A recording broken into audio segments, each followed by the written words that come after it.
Globalization. Globalization is the term used to describe the way countries are becoming more interconnected, both economically and culturally. It is establishing an international relationship and dependency with other countries influencing our decisions politically, socially, culturally, economically, and technologically. Globalization is an international process driven by trade, investment, technology, and finance.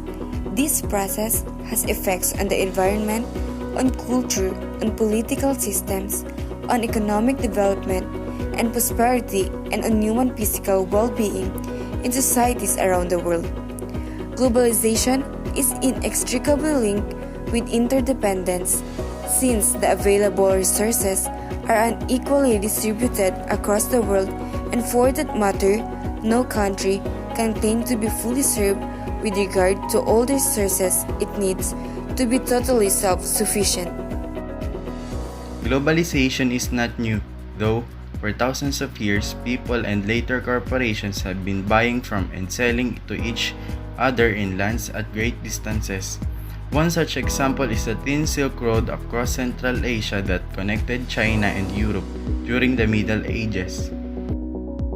But what exactly drives globalization?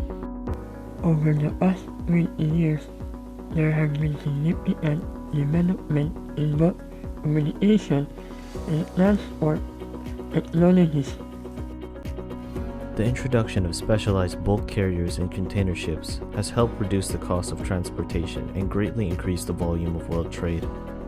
Recent developments in communication technology, especially the development of the internet and email, enable people anywhere on Earth to have access and to distribute vast amounts of information.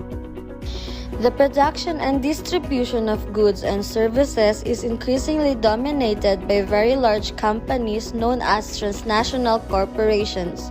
TNCs, the business links of TNCs create a more integrated world economy where decisions made in one country, it can affect people in other parts of the world. International trade has given countries access to goods and services they are unable to produce themselves or can obtain more cheaply from other places. Sadly, globalization also have a lot of disadvantage. Globalization fuels inequality. Globalization makes the rich richer and the poor poorer. Globalization leads to reduced public revenues. The free movement of labor allows companies to easily relocate to tax havens. Globalization creates a race to the bottom.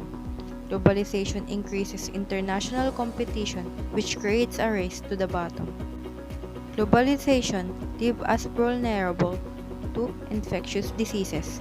In a hyper-connected world, infectious diseases can spread more rapidly, increasing the likelihood of an international pandemic just like COVID-19 virus.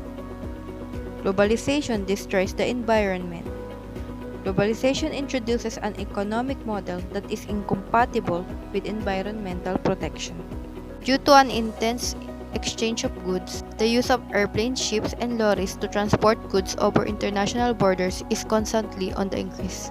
This causes more carbon dioxide to be released into the atmosphere, which in turn is the main cause of global warming.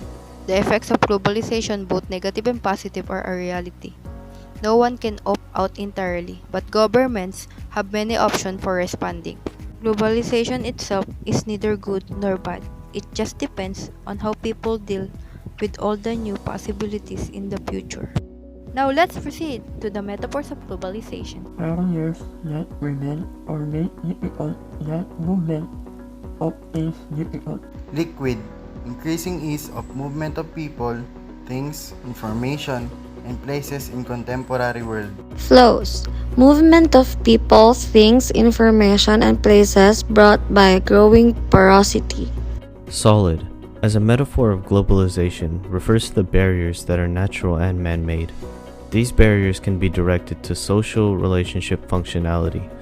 For example, landforms and waterforms affect globalizations to move freely because the distance in the natural solid exists. It slows down the movement of globalization in society. Man-made, solid, mostly artificial, or man-made barriers that defies the motion of globalization, like China formulating 9-line boundary that blocks fishermen of the Philippines. Logically, such social and political solid hinders the positive interaction of the two nations.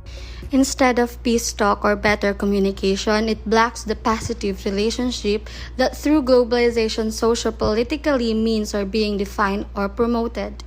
Liquidity in globalization refers to the ever-changing status of the world like a liquid.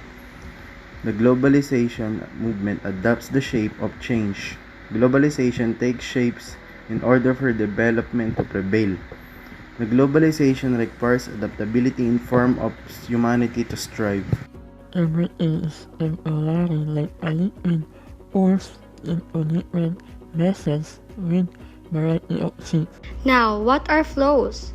Flows define the movement of people, places, things, and information brought by growing porosity of global limitation. Why force or porosity describe global limitation? Because like pores, global world or the changing world have limitations, such as resources, and it results to people defining or finding answers to suffice the limitation. Imagine without flows or movement, change and progress will be difficult to achieve. Observe a stagnant water. Only dead matter exists with it because the water is not moving. Like to see a moving water or flowing water, you could assure that living organisms can live with it as it moves ahead. The world with globalization as liquid needs to flow freely so that progress and development can be defined. Other metaphors of globalization. I see globalization as an ink inside a container filled with water. It is spread past normally makes the water as the color of the ink. It is unavoidable, especially when the ink was positioned to be dropped in the container and its effect is dependent on how many drops of ink you put in the water. Same goes with globalization. It depends on how patronizing the people are with change and the international goods, information, culture, rather than with their local ones. Magician is another example of metaphor of globalization. Magician at the heart of magic is transformation. According to Cavendish, in a puzzling manner, magic transforms something into something else or someone into someone else. The magician is the agent capable of effecting such transformation. The issue of transformation is at the core of the globalization literature. With the exception of some outspoken skeptics, there is little debate that we live in a changing world. Globalization debates revolve around how much transformation is taking place, what exactly becomes transformed, and how transformation is to be explained. That's it for today's presentation. Please let us know if you have any more questions.